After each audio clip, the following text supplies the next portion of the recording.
جس وقت یزید کو خلافت کے منصب پر بٹھا دیا گیا، حکمران بن گئے اور سیدنا حسین نے ان کی اس حیثیت کو ماننے سے انکار کیا، تو اس کے بعد جو سانحہ رونما ہوا اس کی دینی، اخلاقی، سیاسی حیثیت، اثرات، نوعیت کیا ہے؟ کیا کہتے ہیں آپ؟ آپ کے سوال کے جواب میں نے کچھ تمہیدی گفتگو کر دی تھی اور یہ بتایا تھا کہ ایک تو زاویہ حکومت کا ہے۔ ہر حکومت یہی چاہے گی کہ وہ قائم ہو گئی ہے، اور وہ جب قائم ہو جاتی ہے تو اپنے آپ کو صحیح سمجھتی ہے تو وہ اپنا دفاع کرے گی، وہ اپنی رٹ قائم کرے گی۔ اگر کوئی شورش ہوگی، کہیں کوئی بغاوت کے آثار ہوں گے تو اس کا استحصال کرنے کی صحیح کرے گی۔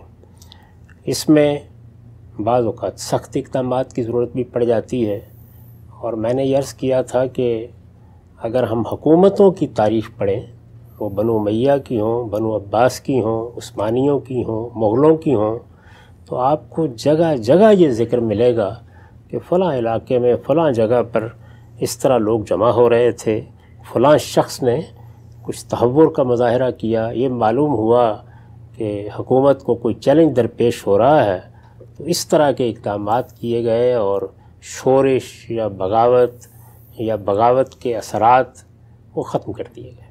تو حکومت کی طرف سے یہ چیزیں شب و روز ہوتی ہیں۔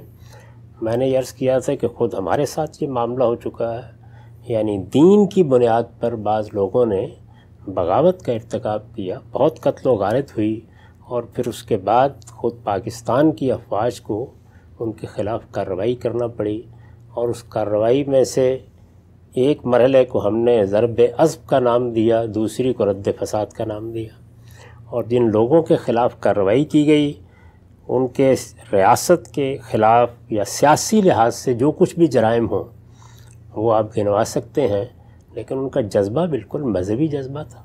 وہ یہ کہتے تھے کہ ہم تو یہاں اسلامی نظام قائم کرنا چاہتے ہیں، اللہ کی شریعت کی حکومت قائم کرنا چاہتے ہیں، لیکن حکومتیں اس پہلو سے نہیں دیکھتی، وہ تو ہر حال میں اپنی رٹ قائم کریں گی۔ اور یہ وہ چیز ہے کہ جس کے بارے میں کبھی دو رائے نہیں ہوتی، یعنی یہ بات مانی جاتی ہے کہ کسی بھی حکومت کو جب وہ قائم ہو جاتی ہے تو یہ حق حاصل ہے۔ اس کے مقابل میں جو لوگ اٹھتے ہیں، ظاہر ہے کہ ان کا موقف دیکھا جاتا ہے، یعنی وہ کیا کہہ رہے ہیں، انہوں نے کیا اقدام کیا ہے، وہ مقابل میں فی الواقع اٹھے بھی ہیں نہیں، معاملہ کسی فساد پر پہنچ گیا ہے یا وہ اپنی ابتدائی صورت میں ہے۔ تو میں نے یہ عرض کیا تھا کہ اس کو ایک طرف رکھیے، اور اب ہم سیدنا حسین کے اقدام کو دیکھتے ہیں۔ جی، اس کی ابتدا میں نے اس جانب توجہ دلائی تھی کہ اس وقت صحابہ کرام کی اولاد میں سے، بلکہ صحیح تعبیر یہ ہوگی کہ جو قیادت پیدا ہوئی، جیسے سیدنا صدیق تھے، جیسے سیدنا عمر تھے، جیسے عمر بن العاص تھے، جیسے خود معاویہ رضی اللہ عنہ ہیں، جس طرح سیدنا علی رضی اللہ عنہ تھے، تو انہی کی اولاد ہے جو نمایاں ہو رہی تھی، اور ان کے نام بھی میں نے آپ کو گنوا دیے تھے۔ ان میں عبداللہ بن عمر ہیں، ان میں عبد الرحمن بن ابی بکر ہیں، ان میں ان کے بیٹے یزید ہیں، اسی طریقے سے عمر بن عاص کے بیٹے عبداللہ بن عمر، اور لوگوں کو بھی آپ گنوا سکتے ہیں۔ تو یہ کوئی 5-7 کے قریب لوگ تھے جو صحابہ کرام میں جو بڑے لیڈر ہو گئے، ان کی اولاد کی حیثیت سے اب نمایاں ہو رہے تھے۔ ظاہر ہے ان میں اپنے خصائص بھی ہوتے ہیں، اس کے بغیر کوئی نمایاں نہیں ہوتا، لیکن جو تعارف ان کا اصل تعارف تھا وہ ظاہر ہے کہ ان کے جلیل القدر آبائی کی وجہ سے تھا۔ تو یہ صورتحال تھی۔ اس میں اب جب معاویہ رضی اللہ عنہ نے یہ فیصلہ سنا دیا کہ وہ اب ملوکیت کا نظم قائم کر رہے ہیں، میں اس جانب پھر توجہ دلا دوں کہ لوگ اس کو ایک شخص کی جانشینی کے طور پر دیکھ رہے ہیں، میں اس کو ایسے نہیں دیکھتا۔ وہ ایک بڑا فیصلہ کر رہے تھے، یعنی اس سے پہلے جو نظم قائم کیا گیا تھا وہ اپنی اساس میں ایک جمہوری نظم تھا، وہ امرہم شورا بینہم کے اصول پر قائم ہوا تھا، اور اب انہوں نے یہ فیصلہ کیا کہ مسلمانوں کی جو سلطنت قائم ہو گئی ہے اس وقت، بہت بڑی سلطنت، اس کا نظم اس طریقے پر نہیں چلایا جا سکتا، اس لیے اب ملوکیت کے دنیا میں پہلے سے رائج طریقے ہی کو اختیار کرنا پڑے گا۔ تو یہ در حقیقت ایک شخص کی جانشینی کا یا اپنے بیٹے کو جانشین بنانے کا محض فیصلہ نہیں تھا، بلکہ یہ ایک نظام، ایک دوسرے نظام کو جاری کرنے کا فیصلہ تھا۔ یہ فیصلہ کوئی آسمانی وحی نہیں تھی، اس سے لوگ اختلاف کر سکتے تھے۔ سیدنا حسین نے اس سے اختلاف کیا، میں نے آپ سے عرض کیا تھا کہ انہوں نے اس فیصلے کو نہیں مانا۔ کسی دینی، کسی اخلاقی اصول کے لحاظ سے آپ اس پہ اعتراض نہیں کر سکتے۔ اچھا، اس میں میں نے آپ کو بتا دیا تھا کہ اگر تو حکومت امرہم شورا بینہم کے اصول پر قائم ہوئی ہے، لوگوں نے اس کا انتخاب کیا ہے، یا جو طریقہ بھی آپ نے لوگوں کی رائے لینے کا اپنے زمانے کے لحاظ سے پسند کیا، اس کے مطابق حکومت بنی ہے، تو پھر تو کسی شخص کو بھی اس سے اس طرح کے اختلاف کا حق نہیں ہے۔ یعنی اس کی پالیسیوں سے اختلاف ہوگا، اس کے اقدامات سے اختلاف ہوگا، لیکن اس کے وجود سے اختلاف کی کوئی گنجائش نہیں ہے۔ جب آپ اس بنیاد پر حکومت نہیں قائم کر رہے، وہ کسی اور اصول پر قائم کر رہے ہیں جس میں لوگ فیصلہ نہیں کر رہے، تو پھر مجھے بھی حق حاصل ہے کہ میں اس سے اختلاف کروں، آپ کو بھی حق حاصل ہے۔ لیکن ڈیفیکٹو تو مانا جائے گا نا؟ ڈیفیکٹو ماننا تو طے ہے۔ اس کی وجہ یہ ہے کہ جب ایک حکومت قائم ہو گئی ہے تو اس وقت جب تک میں بغاوت نہیں کرتا، میں ڈیفیکٹو مانتا ہوں اس کو۔ یعنی اس کے جتنے اقدامات ہوتے ہیں وہ قانونی مانے جاتے ہیں، اس کی عدالتیں فیصلے کرتی ہیں۔ مجھے حکومت سے جو معاملات درپیش ہوتے ہیں ان میں ظاہر ہے میں حکومت سے مدد بھی لیتا ہوں، اور اسی طریقے سے وہ سب چیزیں کرتا ہوں جو ہم مارشل لاء کے زمانے میں بھی کرتے ہیں۔ ڈیفیکٹو کا مطلب یہ ہے، لیکن کیا اس سے یہ بھی لازم آتا ہے کہ جیسے ہی ڈیفیکٹو حکومت ہو جائے تو پھر مجھے اعتراف کر لینا چاہیے کہ یہ حکومت جائز بھی ہو گئی یا یہ صحیح بھی ہو گئی ہے؟ تو سیدنا حسین نے سیدنا معاویہ کے اس فیصلے کو قبول نہیں کیا۔ ٹھیک، معاف کیجیے۔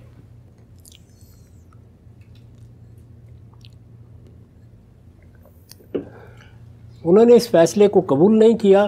میرے نزدیک وہ اس کا حق رکھتے تھے۔ وہ اگر اس پر برملا تنقید کرتے، لوگوں کو یہ کہتے کہ یہ غلط فیصلہ ہوا ہے، اس پر بھی ان کے خلاف کوئی کارروائی اخلاقی لحاظ سے جائز نہ ہوتی۔ یہ تنقید کا حق ہر شخص کو حاصل ہے، اور ہم مسلمانوں کے ہاں تو یہ ایک فریضہ بن جاتا ہے۔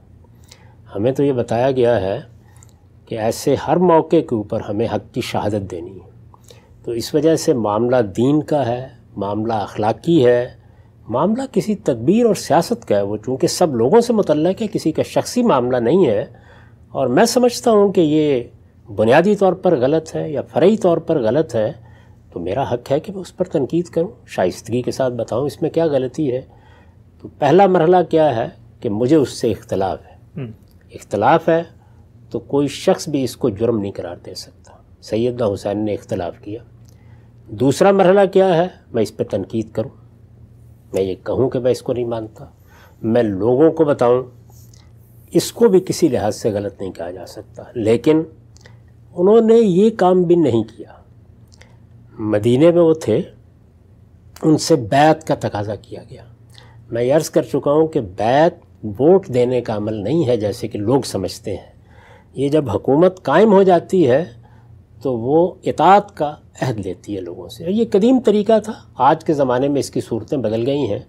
تو عہد اطاعت لینے کے احکام تمام گورنروں کو دیے گئے کہ وہ عہد اطاعت لیں، اور ہر جگہ لوگوں سے عہد اطاعت کا مطالبہ کیا جا رہا تھا۔ اس کی بہت سی تفصیلات آپ کو تاریخ میں مل جائیں گی۔ مدینے میں سیدنا حسین سے بھی یہ مطالبہ کیا گیا۔ میں نے یہ لفظ استعمال کیا تھا کہ انہوں نے گریز کیا اس سے، یعنی اس میں جو واقعہ بیان ہوا ہے میں اس کو بھی موضوع نہیں بنا رہا، یعنی انہوں نے گریز کیا اور خاموشی کے ساتھ وہاں سے نکل گئے۔ وہاں سے وہ مکہ آئے، ایک بڑی شخصیت ہے، ان کی ایک حیثیت بھی ہے۔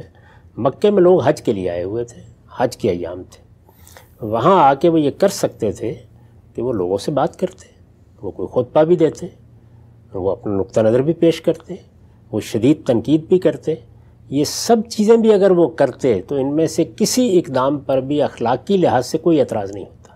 اچھا، لیکن انہوں نے یہ بھی نہیں کیا، اور اس کے بالکل برخلاف ایک دوسری اسکیم اپنے پیش نظر رکھی، اور وہ اسکیم یہ تھی کہ چونکہ ان کے گرامی قدر والد سیدنا علی رضی اللہ عنہ کوفہ میں مقیم رہے تھے، اور وہاں ان کے بہت سے ہمدرد اور ان کے نقطہ نظر کی تائید کرنے والے ان کے ساتھی جن کو اس زمانے میں عربی زبان کی اصطلاح کے لحاظ سے، آج کے زمانے کی اصطلاح کے لحاظ سے نہیں، شیعان علی کہا جاتا تھا۔ تو ایک بڑا گروہ ان کا خیال تھا کہ وہاں موجود ہے۔ ان کی طرف سے کچھ خطوط بھی ان کے پاس تھے کہ وہ ان کا ساتھ دینے کے لیے تیار ہیں۔ تو انہوں نے بڑی صحیح اسکیم اپنے سامنے رکھی کہ بجائے اس کے کہ وہ حرمین کو کسی انتشار میں مبتلا کریں، یعنی آپ یہ دیکھیے کہ سیدنا عثمان نے مدینے کی حرمت کو قائم رکھنے کے لیے جان دے دی۔ میں نے یہ عرض کیا تھا کہ ان کے اس اقدام پر نقد کیا جا سکتا ہے تدبیر کے لحاظ سے، لیکن یہ کتنا غیر معمولی اور کتنا پاکیزہ جذبہ ہے۔ تو سیدنا حسین نے بھی اس کا پورا خیال رکھا، یعنی نہ انہوں نے کوئی انتشار یا فساد مدینے میں برپا کرنا چاہا، نہ مکے میں ایسا کوئی اقدام کیا۔ ان کا خیال تھا یہ ایک بالکل سیاسی اقدام ہے، تو مجھے حرمین سے باہر جا کر اس کے لیے سوچنا چاہیے، اور اس میں کوفے سے بہتر کوئی جگہ نہیں ہو سکتی تھی۔ اگر آپ حکمت عملی کے لحاظ سے بھی دیکھیں کہ چونکہ وہ ان کے والد کا دارالحکومت بھی رہا تھا، وہاں ان کے بہت سے جاننے والے بھی تھے، ان کے ساتھ محبت رکھنے والوں کی تعداد بھی تھی، اور وہاں سے اگر کسی ابتدا کسی اقدام کی جاتی تو اس میں حرمین کی حرمت پر بھی حرف نہ، بہت اہم بات، یعنی یہ بڑی اہم چیز ہے جس کو ملحوظ رکھنا چاہیے۔ اس کا پورا لحاظ کرتے ہوئے وہ روانہ ہوئے۔ اب یہ نہیں ہے کہ کوئی لشکر لے کے روانہ ہوئے، کوئی فوج بنا لی انہوں نے اور اس کے بعد وہ حملہ کرنے کے لیے جا رہے تھے۔ وہ منتقل ہونا چاہتے تھے وہاں۔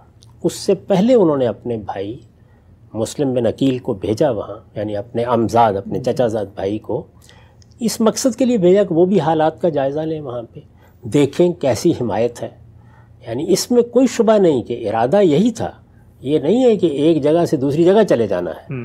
جب انہوں نے ایک فیصلے کو قبول نہیں کیا تو وہ اس پر غور کر رہے تھے کہ اب اس کا مقابلہ کیسے کیا جائے، صورتحال کیسے۔ یہ سوچنا بھی کوئی غلط بات نہیں۔ میں یہ عرض کر چکا کہ اگر تو حکومت امرہم شورا بینہم کے اصول پر قائم ہوئی ہے تو یہ سوچنا بھی غلط ہے، لیکن اگر وہ اس اصول پر قائم نہیں ہوئی تو آخر کیا یہ طے ہے کہ دنیا میں جب ملوکیت قائم ہو جائے گی یا امریت قائم ہو جائے گی، جب کوئی مارشل لا لگ جائے گا تو ہم یہ سوچیں گے بھی نہیں کہ اس کو ختم کرنا ہے؟ ہوگا نا، یہ اپنے اپنے زمانے کے لحاظ سے ہوگا۔ آج ہو سکتا ہے ہم اور طریقے سے سوچیں، اس زمانے میں اور طریقے سے سوچیں، تو یہ سوچنا بھی کوئی بری بات نہیں تھی۔ یہ ارادہ کرنا کہ میں وہاں جا کے حالات کا جائزہ لوں گا اور اس کے بعد یہ دیکھوں گا کیا اقدام کرنا ہے، اس میں بھی کوئی چیز قابل اعتراض نہیں ہے۔ تو وہ اپنے خاندان کے لوگوں کو، چند ساتھیوں کو جو ان کے ساتھ جانے کے لیے تیار تھے، وہ لے کے نکلے۔ یہ کوئی لشکر نہیں تھا، کوئی بغاوت نہیں تھی، ان میں سے کوئی چیز نہیں تھی۔ اب اس کے بعد ظاہر ہے کہ حکومت پریشان بھی تھی۔ وہ یہ دیکھ رہے تھے کہ یہاں پر ان کے اثرات موجود ہیں۔ وہ یہ بھی دیکھ چکے تھے کہ مسلم بن عقیل کے آنے کے اوپر ان کا غیر معمولی استقبال لوگوں نے کیا ہے۔ تو حکومت کا اپنا ایک رد عمل ہے، جس کی طرف میں عرض کر چکا کہ حکومتیں بالعموم اور جو ملوکیت یا استبداد کے اصول پر حکومتیں قائم ہوتی ہیں وہ ایسی ہی حساس ہوتی ہیں۔ اس طرح کے آج بھی ایسا ہی ہے، یعنی سعودی حکومت بھی ایسے ہی کرے گی۔ تو حکومت جو کچھ کر رہی تھی وہ ہم پہلے عرض کر چکے ہیں کہ وہ اس کے اپنے دائرے میں ان اقدامات کے بارے میں بھی آپ کہہ سکتے ہیں کہ حکومتیں ایسے یہی کرتی ہیں۔ لیکن اگر آپ اخلاقی اصولوں کے اوپر دیکھیں تو ایک شخص یہ مان لیجئے کہ یہی ارادہ کر رہا ہے کہ اگر حالات سازگار ہوئے تو بغاوت کر دوں گا، تو اس میں بھی آپ کیا کر سکتے ہیں؟ زیادہ سے زیادہ بات کریں گے نا۔ اس نے تو ابھی اپنے اس ارادے کا کوئی برملا اظہار بھی نہیں کیا، صرف قرائن سے اندازہ لگائیں گے یہ ارادہ ہے، وہاں منتقل ہو رہے تھے۔ تو میرے نزدیک زیادہ سے زیادہ حکومت کو جو اخلاقی حق حاصل تھا وہ یہ کہ اس نے یہ خیال کیا کہ بغاوت ہو سکتی ہے، یہاں لوگ ان کے ساتھ نکل سکتے ہیں، بڑا خلفشار پیدا ہو سکتا ہے۔ حکومت کے زاویے سے میں عرض کر رہا ہوں، تو وہ سیدنا حسین کو وہاں آنے دیتی، کیونکہ کسی شخص کے کسی دوسری جگہ آنے پر تو آپ پابندی نہیں لگا سکتے، آنے دیتی، اور وہ ظاہر ہے کہ کہیں آتے، کہیں آ کے ٹھہرتے، کچھ لوگ ان کا استقبال کرتے۔ تو زیادہ سے زیادہ یہ ہے کہ شہر کو تو وہ کنٹرول کر چکے تھے، ان کو ان کے گھر میں نظر بند کر دیتے اور وہاں ان کے ساتھ مذاکرات شروع کر دیتے، جو سیاسی طریقے ہوتے ہیں۔ اس کے برخلاف انہوں نے یہ کوشش کی کہ نہ صرف یہ کہ ان کو شہر سے باہر روک دیا جائے، بلکہ اس وقت تک شہر میں داخل نہ ہونے دیا جائے جب تک کہ وہ بیعت نہ کر لیں، یعنی اخلاق کی بیعت کرنے کا مطلب کیا ہے کہ وہ اخلاقی طور پر اس کے پابند نہ ہو جائیں کہ وہ حکومت کے خلاف ایسا اقدام نہیں کریں گے۔ بیعت کا مطالبہ کرنے کا مطلب یہ ہے کہ وہ اطاعت کا عہد کر لیں، اور ظاہر ہے کہ وہ ایک ایسی شخصیت ہے کہ اگر وہ اطاعت کا عہد کر لیں گے تو پھر تو نہیں توڑیں گے نا۔ ابھی تک وہ کسی عہد میں نہیں بندھے ہوئے، اس کا پورا امکان ہے کہ وہ وہاں آ کے یہ دیکھیں کہ حالات سازگار ہیں، حکمت عملی کے لحاظ سے میں اقدام کر سکتا ہوں تو وہ اقدام کریں۔ تو حکومت تو پیش بندی کر رہی ہے، اس کو پیش بندی کا حق ہے، لیکن پیش بندی کرتے وقت جو اس نے اقدام کیا ہے وہ اقدام قابل اعتراض ہے۔ کس لحاظ سے؟ سیاسی لحاظ سے قابل اعتراض ہے، اس لیے کہ جب آپ اس طرح کا مطالبہ کریں گے کہ ابھی اسی وقت سرنڈر کر دیا جائے تو ہو سکتا ہے کہ آگے سے قبول نہ کیا جائے۔ پورا امکان یہی تھا کہ قبول نہ کیا جائے۔ جب قبول نہیں کیا جائے گا تو آخری مطالبہ کر دینے کا مطلب ہے کہ تلوار نکل آئے گی اب۔ تو اس لیے سیاسی بصیرت رکھنے والے لوگ کبھی اس آخری جگہ پر نہیں جاتے۔ تو میرے نزدیک اگر آپ ابن زیاد کو اس حوالے سے دیکھیں کہ اس نے آ کے کوفے کا نظم و نسق درست کر دیا، بغاوت کو دبا دیا، لوگوں کو یہ پیغام دے دیا کہ کوئی شخص اٹھنے کی جسارت نہ کرے، اس کے لیے سخت ترین اقدامات کر ڈالے، پوری طرح شہر پر اپنا کنٹرول قائم کر لیا، یہ ساری چیزیں جتنی ہیں ان کی آپ ہو سکتا ہے کہ حکومت کے زاویے سے دیکھیں یا نظم و نسق کے زاویے سے دیکھیں تو تحسین کریں، لیکن اس نے سیدنا حسین کے ساتھ جو حکمت عملی اختیار کی یہ سیاسی تدبیر کے لحاظ سے نری حماقت تھی۔ اور جب آپ سیاسی تدابیر میں حماقت کرتے ہیں تو اس کے بعض اوقات بڑے برے نتائج نکلتے ہیں، خاص طور پر اگر آپ کے مقابل میں غیر معمولی شخصیات ہوں تو یہ نتائج اور بھی زیادہ خطرناک ہو جاتے ہیں۔ چنانچہ جب اصرار کیا گیا اس بات پر، میں پھر عرض کر دوں کہ جو صحیح طریقہ تھا وہ یہ تھا کہ ان کو آنے دیا جاتا، کیونکہ آپ اگر کوئی شخص اپنے خاندان یا اپنے چند احباب کے ساتھ ایک جگہ سے دوسری جگہ آ رہا ہے تو اس کے راستے میں رکاوٹ کس اصول پر پیدا کریں گے؟ اس نے ابھی تک کسی تخریب کا ارتکاب نہیں کیا، اس نے کوئی فساد پیدا نہیں کیا، اس نے کوئی لشکر کشی نہیں کی، اس نے کوئی بغاوت نہیں کر ڈالی۔ وہ جو کچھ کر رہا ہے وہ یہ ہے کہ وہ آپ کی حکومت کو ابھی مان نہیں رہا۔ یہ ایک سیاسی اختلاف ہے۔ سیاسی اختلاف میں پہلے عرض کر چکا یہ حق و باطل کا مسئلہ نہیں ہوتا، اس لیے اس کے خلاف ایک بڑے اقدام کے لیے فوری طور پر تیار ہو جانا یہ کسی طرح بھی صحیح نہیں تھا۔ تو میں پھر عرض کر دوں کہ جو فیصلہ کیا گیا کہ ان کو باہر ہی روک لیا جائے اور ان سے یہ تقاضا کیا جائے کہ وہ فوری طور پر سرنڈر کریں اور یہیں اس بات کا اقرار کریں کہ وہ عہد اطاعت کر رہے ہیں، یہ مطالبہ ان کی شخصیت کے لحاظ سے ایک بیجا مطالبہ تھا، یہ اس موقع پر نہیں ہونا چاہیے تھا۔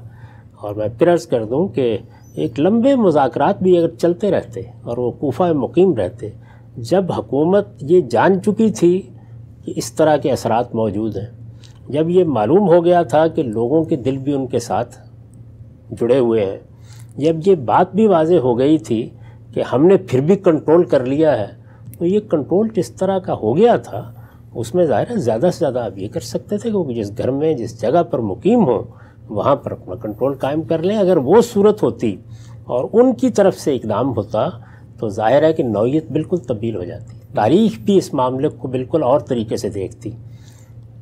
معاویہ رضی اللہ عنہ نے سیدنا علی کی حکومت کو قبول کرنے سے انکار کر دیا تھا، ہم یہ گفتگو کر چکے ہیں، لیکن معاویہ رضی اللہ عنہ اپنے چند اہل و عیال کے ساتھ نہیں کھڑے تھے قصاص کا مطالبہ لے کے، وہ ظاہر ہے کہ ایک پورے علاقے کے حکمران تھے، لوگ اسی حیثیت سے ان کے ساتھ کھڑے تھے، انہوں نے گورنری سے دستبردار نہیں کر لیا تھا اپنے آپ کو، ایک لشکر ایک جم غفیر ان کے ساتھ تھا، اس میں سیدنا علی نے ان کے خلاف اقدام کا فیصلہ کیا صفین میں، اور یہ معلوم ہے کہ حملے کی ابتدا سیدنا علی کی طرف سے ہوئی، لیکن اس کو دیکھیے تاریخ بالکل اور زاویے سے دیکھتی ہے۔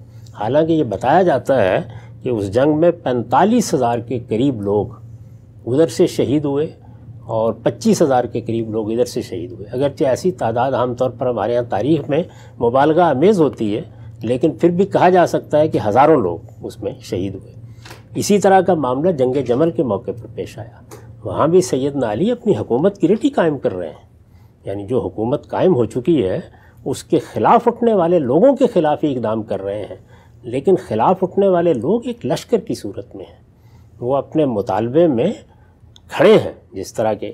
یہاں کون سا معاملہ ہوا تھا؟ یہاں ان میں سے کوئی چیز نہیں ہوئی تھی۔ اس وجہ سے یہ شہادت ایک مظلومانہ شہادت بن گئی، اس پر ہر شخص کا دل زخمی ہوتا ہے۔ یہ آخری درجے کی حکومت کی طرف سے بے تدبیری تھی، ایسا نہیں ہونا چاہیے تھا۔ تاہم جو کچھ ہوا اس کو سیاست کے، تاریخ سے اور سماجی حرکیات کے حوالے سے دیکھنا چاہیے۔ میں نے یہ کوشش کی ہے کہ لوگ اس طرح بھی چیزوں کو دیکھنا سیکھیں۔ جس وقت آپ ایک نظم قائم کرتے ہیں تو اس نظم میں یہ سب ہوتا ہے۔ میں نے مثال دی تھی کہ یہ بڑے نیک لوگ ہوں گے، طالبان یعنی علماء ہیں، زیادہ تر ملا لوگ ہیں جن کو افغانستان میں بڑی حیثیت حاصل ہوتی ہے، ہمارے ہاں بھی ہے، اور دینی مدارس کے طلباء ہیں جنہوں نے بنیادی قوت فراہم کی۔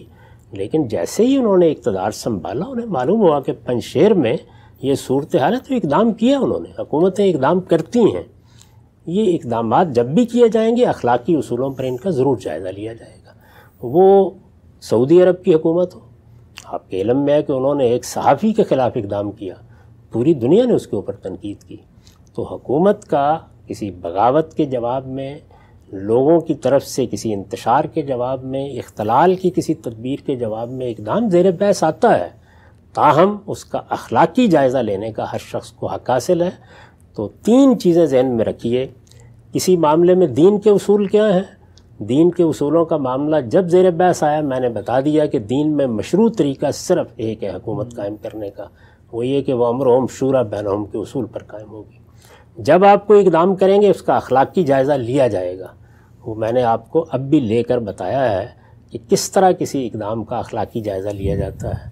اور تیسری بات یہ کہ آپ حکومت جب قائم کرتے ہیں تو وہاں حکومت کے نظم کے حوالے سے اور سیاسی اور سماجی پس منظر میں چیزوں کو دیکھا جاتا ہے۔ ان چیزوں کے اوپر آپ حق و باطل کا حکم نہیں لگایا کرتے۔ حق و باطل کا حکم صرف دو زاویوں سے ہوتا ہے، دین کیا کہتا ہے، اخلاقی اصول کیا کہتے ہیں۔ ٹھیک۔